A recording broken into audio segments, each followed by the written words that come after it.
ఈ డిస్కషన్కి సంబంధించి ఈ చర్చకు సంబంధించి ఇంతకుముందు గౌరవ ముఖ్యమంత్రి గారు చెప్పినట్టు చర్చకు ఈ విధమైన లఘు చర్చకు మనము మీరు అనుమతిస్తే రేపు కానీ ఎల్లుండి కానీ ఆవలెల్లుండి కానీ మనం బయలుపెడతాం. అధ్యక్ష, వారికి నేను ఈ విధంగా మీరు అందరికీ మరి అవకాశం ఇస్తే సమయం సరిపోదు సార్. నేను గౌరవ ప్రతిపక్ష సభ్యులను కూడా కోరుతా ఉన్నాను.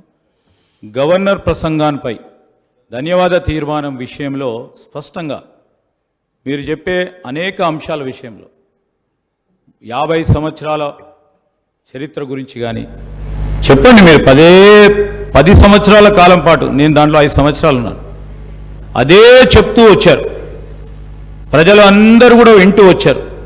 ఆఖరుకు తీర్పు ఏ విధంగా ఇచ్చారో ఇప్పటికైనా మీరు దయచేసి రియలైజ్ కావాలని కోరుతా ఉన్నారు. ఇందిరమ్మ రాజ్యం రావాలి. పెద్దలు కేటీఆర్ గారు చెప్పారు ఇందిరమ్మ రాజ్యం అంటే ఏ విధంగా ఉంటుందని. సరే, ప్రజలందరికీ తెలిసి ఈరోజు అందరూ కూడా చదువుకున్నవారు, అందరూ కూడా అవగాహన ఉన్న వ్యక్తులు. అయినా కానీ ఇందిరమ్మ రాజ్యంలోనే సామాజిక న్యాయం జరిగింది, ఇందిరమ్మ రాజ్యంలోనే పేదవారికి న్యాయం జరిగింది, ఇందిరమ్మ రాజ్యంలోనే ఇల్లు వచ్చినాయి, ఇందిరమ్మ రాజ్యంలోనే భూములు వచ్చినాయి, ఇందిరమ్మ రాజ్యంలోనే పోడు భూములు వచ్చినాయి. ఈరోజు ఆ విధమైన మరొక్కసారి ప్రభుత్వం రావాలనే ఆలోచనతోనే తీర్పిచ్చారు కనుక ఆ క్రమంలో కొత్త ప్రభుత్వం ఏర్పాటైన తర్వాత మీరు ఏదైనా మీ ఆలోచనలు ఇస్తే తప్పకుండా మేము ఒక కన్స్ట్రక్టివ్ క్రిటిసిజం చేయండి, we will try to accept it.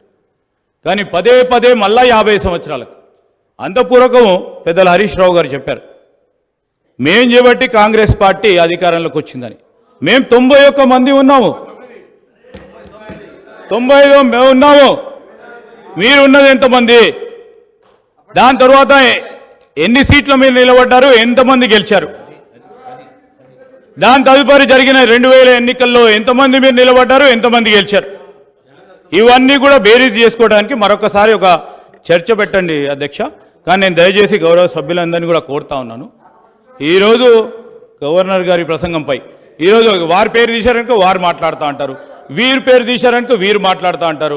దయచేసి నేను గౌరవ శాసనసభాపతి గారిని కోరుతా ఉన్నాను, ధన్యవాద తీర్మానంపై గౌరవ సభ్యులు మాట్లాడితే సభ అర్థవంతంగా ముందుకు సాగే విధంగా మీరందరూ కూడా సహకరించాలని కోరుతా ఉన్నాను. గౌరవ కేటీఆర్ గారు.